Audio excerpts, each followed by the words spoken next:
नमस्ते फ्रेंड्स। स्वागत है आप सबका मेरे यूट्यूब चैनल पर। दोस्तों, अगर आप किसी भी तरह की गार्डनिंग करना चाहते हैं तो सबसे पहले आपको फर्टिलाइज़र की समझ होनी चाहिए, यानी किस फर्टिलाइज़र में कौन कौन से न्यूट्रिशंस पाए जाते हैं और किन किन पोषक तत्वों की ज़रूरत कब होती है, ये सब आपको पता होनी चाहिए। जब हम किसी भी प्लांट की केयर करना चाहते हैं, मतलब उसकी ग्रोथ अच्छी हो, ये चाहते हैं, फ्लावरिंग अच्छी हो, फ्रूटिंग अच्छी हो, ये सारे रिजल्ट हो, वो हम चाहते हैं। अगर आप केमिकल फर्टिलाइज़र का यूज़ करेंगे तो वो हर एक स्टेज के लिए अलग अलग फर्टिलाइज़र का यूज़ करना पड़ता है, जैसे फ्लावरिंग के लिए कुछ और, फ्रूटिंग के टाइम पे कुछ और।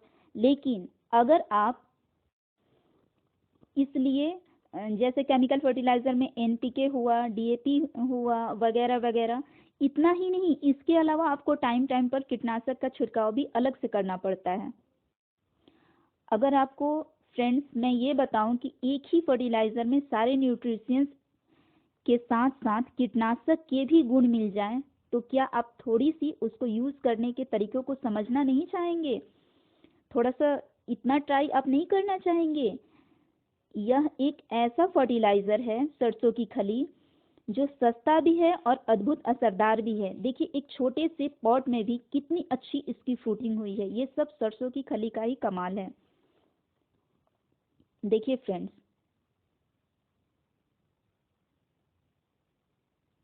सरसों की खली एक ऐसा फर्टिलाइज़र है जिसमें प्लांट को जिस जिस स्टेज पर जिस जिस न्यूट्रिशंस की ज़रूरत होती है वो सब इसमें एक परफेक्ट बैलेंस के रूप में है। प्लांट की ग्रोथ के लिए नाइट्रोजन की खास ज़रूरत होती है, वो सरसों की खली में सबसे ज़्यादा है। फूलों और फलों को लगने और बढ़ने के लिए पोटेशियम की ज़रूरत होती है, वो भी सरसों की खली में। पोटेशियम सरसों की खली में 1.2% होता है और फास्फोरस 1.8% होती है। इसमें विटामिन भी होते हैं और हाँ, ये मिट्टी को उर्वरक बनाने में बहुत ही सहायक होता है, क्योंकि इसमें कुछ ऐसे ढेर सारे माइक्रो न्यूट्रिशंस होती है, यानी कि इसको यूज़ करने के बाद आपको मिट्टी में किसी भी तरह के माइक्रो न्यूट्रिशंस की को अलग से डालने की ज़रूरत ही नहीं पड़ेगी।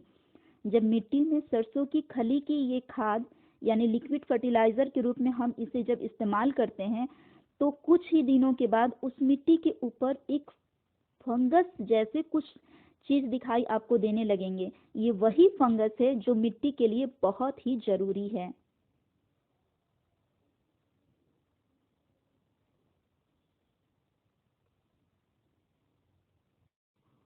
क्योंकि ये फंगस मिट्टी में न्यूट्रिशंस को ऑब्जर्व करने में मदद करते हैं और ये प्रोटीन को अमीनो एसिड में कन्वर्ट करता है। अमीनो एसिड अमीनो एसिड जो प्लांट के लिए बेहद ज़रूरी होता है। ये पौधों पर उसके हार्मोन्स को बढ़ावा देता है, जिससे फल जल्दी जल्दी बड़ा होता है और साथ ही साथ उसके फल लगने की मात्रा में बढ़ोतरी होने लगती है। फल की गुणवत्ता बहुत ही अच्छी हो जाती है। फलों की गुणवत्ता का मतलब है फ्रेंड्स, उसके स्वाद में बहुत ही अच्छा परिवर्तन आता है। जैसे मीठे फल बहुत ही अच्छे मीठे हो जाते हैं, सब्जियों का स्वाद बहुत ही उभर कर आता है। इस तरीके से फलों की गुणवत्ता में बहुत ही फायदेजनक ये प्रभाव डालता है। अमीनो एसिड फीडर रूट या हेयर रूट जिसको हम लोग बोलते हैं, उसको डेवलप करता है और फीडर रूट के अच्छे ग्रो होने से प्लांट अपने स्टेम लीव्स सबको तेजी से बढ़ाने लगता है। तो इस तरीके से सरसों की खली की खाद सभी प्रकार के पौधों जैसे फूल फल सब्जी सभी पर बहुत ही अद्भुत परिणाम लाता है। फ्रेंड्स देखिए, इसमें पत्ते बिल्कुल भी आपको नहीं दिखाई देंगे, लेकिन फ्लावरिंग कितनी अच्छी है। ये गुलाब पर भी अच्छा प्रभाव डालता है। ये हर तरह के प्लांट के लिए बहुत ही असरदार होता है। बस इसके बनाने की विधि आपको परफेक्ट तरीके से समझना होगा। वो अगर आपने समझ लिया तो इस एक फर्टिलाइज़र का इस्तेमाल आप करेंगे तो आपको किसी भी और फर्टिलाइज़र को डालने की ज़रूरत नहीं पौधों में।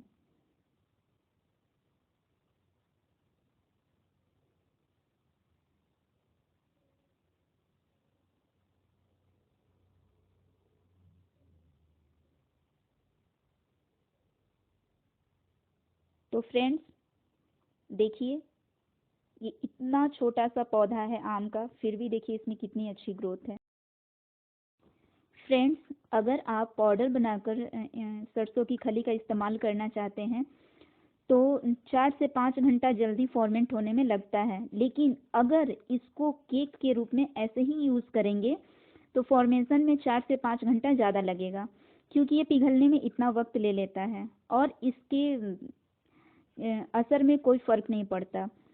आप सरसों की खली का इस्तेमाल कुछ ऐसे करें, इसे बहुत ही ध्यान से समझिएगा फ्रेंड्स।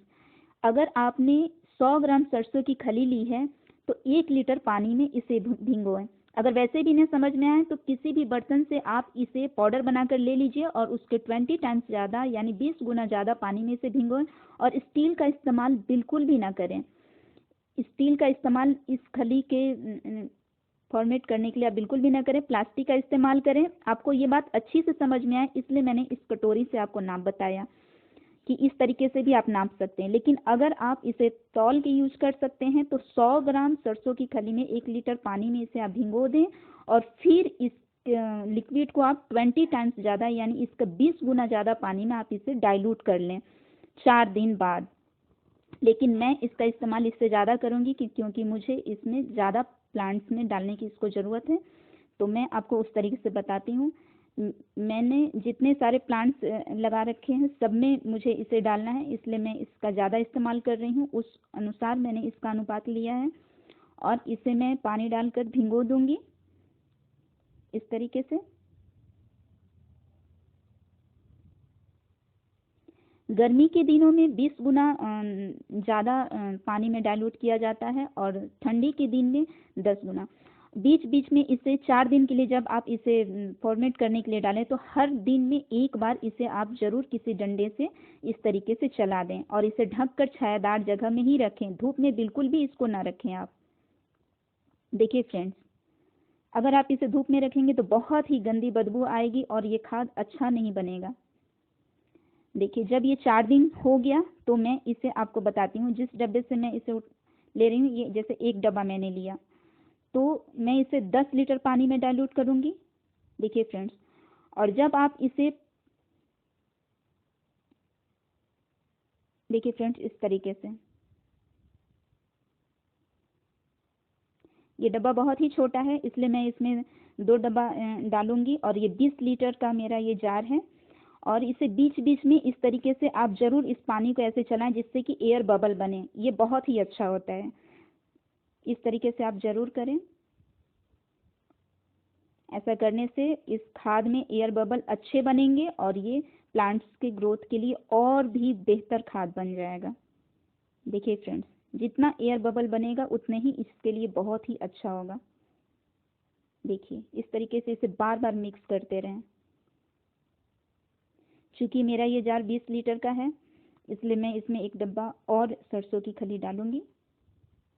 देखिए ये एयर बबल बहुत ही अच्छा है।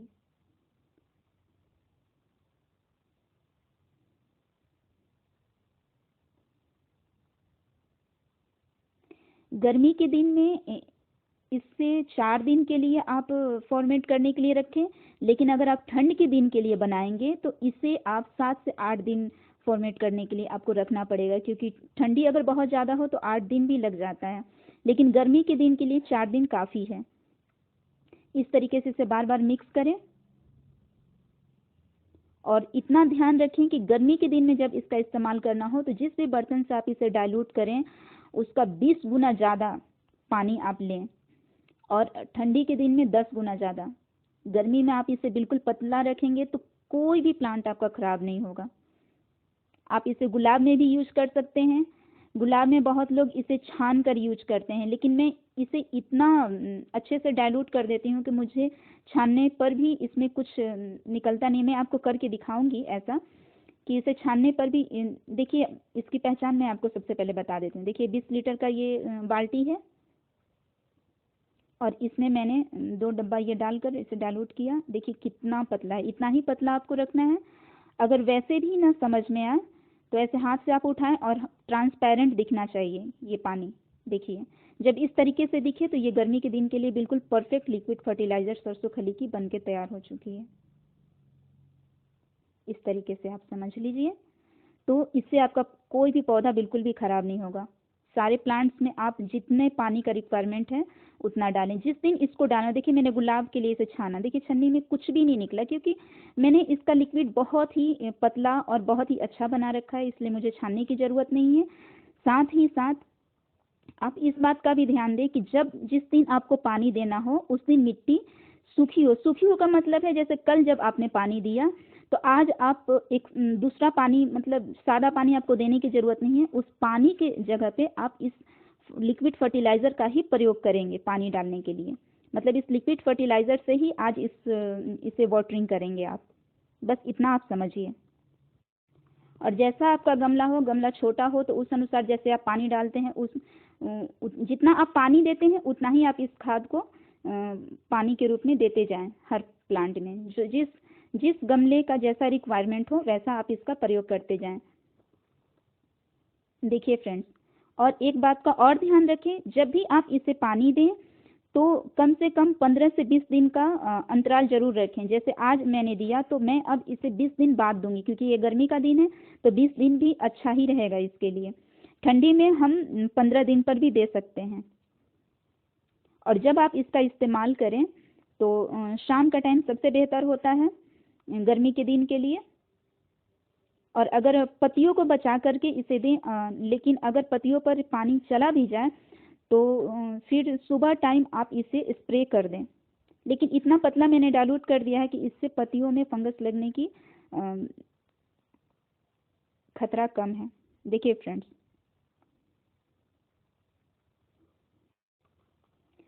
ये हर प्रकार के प्लांट में मैं इसका इस्तेमाल करती हूँ। ठंडी सारे सीज़न में आप इसका यूज़ कर सकते हैं, लेकिन बरसात में छोड़ के। बरसात में इस फर्टिलाइज़र का इस्तेमाल आप बिल्कुल भी ना करें। वैसे बरसात में तो किसी भी फर्टिलाइज़र का इस्तेमाल नहीं करना चाहिए, क्योंकि बरसात के पानी में सारे तत्व मौजूद होते हैं पौधों की ग्रोथ के लिए।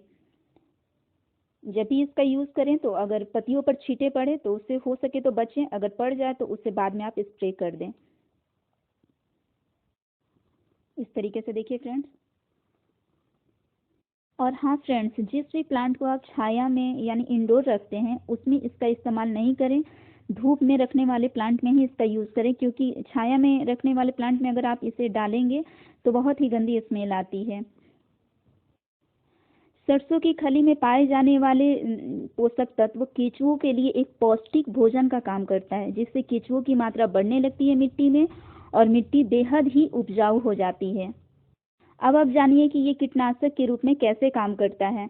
प्लांट में रूट्स रॉट होने से जो भी फंगस लगता है या उससे जो इन्फेक्शन होता है, सरसों की खली का इस्तेमाल करने से वो उस फंगस और इन्फेक्शन से सुरक्षित करता है। इसके अलावा और भी कीटों जैसे एफिड्स जैसे कीट्स के इन सब के लिए कीटों के लिए नियंत्रित करता है। इस तरीके से सरसों की खली एक अच्छा पेस्टिसाइड भी है।